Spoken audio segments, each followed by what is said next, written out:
Appreciate it, CJ. Thank you. Next, I'd like to introduce Walt Winiger for him to share with us what the Lord's been doing in his life.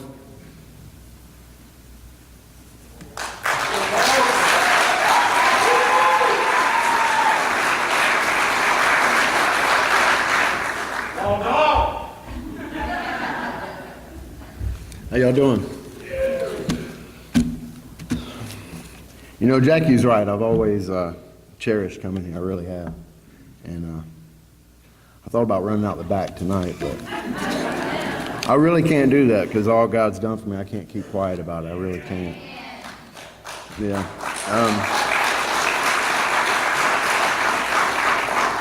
A good friend of mine, John Flanagan, and I were talking the other day, and none of this made sense to us. You know, it didn't make sense. It didn't seem fair that we had gone out and screwed our lives up. We come here and all you guys shower us with love and compassion. It's really amazing. And but that's truly a demonstration of God's work, or God's word at work, is it not? So anyway, I'm from I was born in Evansville, Indiana. Moved to Fort Mill, South Carolina when I was a year old. That's where I grew up. Spent most of my time riding dirt bikes on a farm and on the water. My father, he was a good man. He is a good man. He's loving. Always told me right from wrong. He served in the Vietnam War, you know, and he never talked about it. He just came back here and he lived a successful life. He left that there. He's a strong man. I never seen him take a sick day ever. He's 75 now and he plays golf 3 times a week.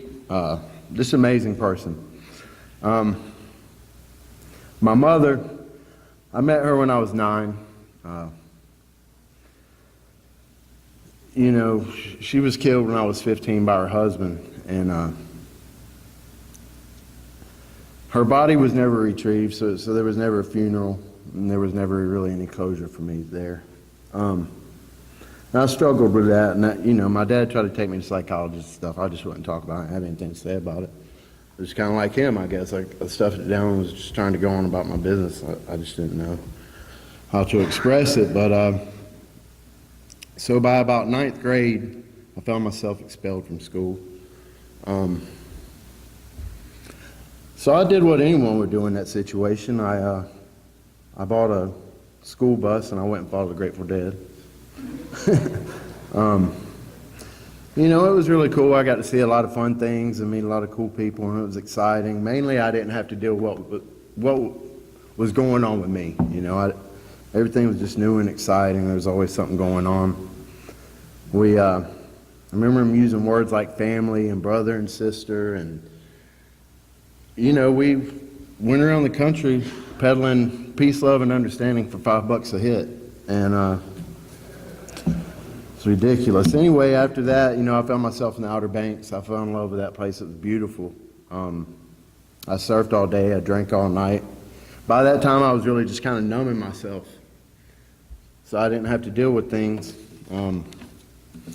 Romans 7:15 says, I don't really understand myself, for I want to do what is right, but I don't do it. Instead, I do what I hate. And that pretty much sums up the next 20 years of my life, guys. I was lost. You know, I tried everything from self-help books to working out. I became a pipe fitter and welder. You know, I chased a career in art, and you know, no matter what I did, it just like I still didn't feel right. It wasn't enough. I thought I was kind of selfish, but you know, incarceration didn't work. My father's advice didn't work. Sadly enough, even being a father didn't work. I was always dwelling on the past or worried about the future. My steps were becoming weary, and love was disappearing. I was becoming isolated. And then my brother, someone I looked up to, he was an amazing artist, strong person. He decided to take his life. And I thought I was screwed because, you know, I looked up to him and I thought, man, if he can't do it, I don't know how I'm ever do this thing.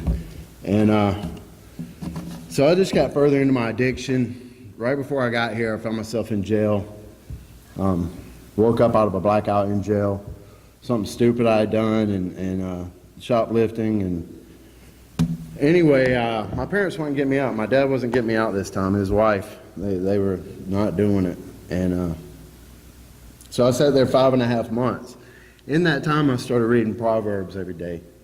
And I started going to the service there, and I got saved. I heard about this place, and my father decided to bail me out, and I came here. So I got here, guys. I was full of anxiety. I wasn't comfortable in my own skin. I went to a graduation here, and I thought, man, there's no way I'll ever make it through this program. Because I'm not getting up there and making a fool of myself. I'm not going to do that. And, you know, I was hurting, and I was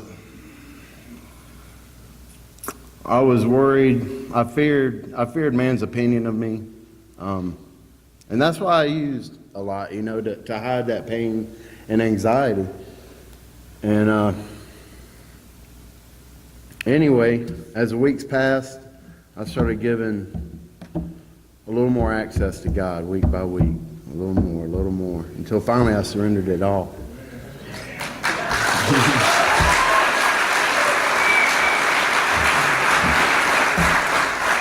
Through doing that, my old worries kind of faded away. And suddenly I could do all things through Christ who strengthened me. Moving forward, I'm going to go to the transition house. You know, I'm going to be best father and son. I'm going to be the father and son that God intended me to be. Amen. Yeah. And I don't know what tomorrow looks like, but I do know I'll remain in God's will. And the rest will work itself out. Thank you, guys.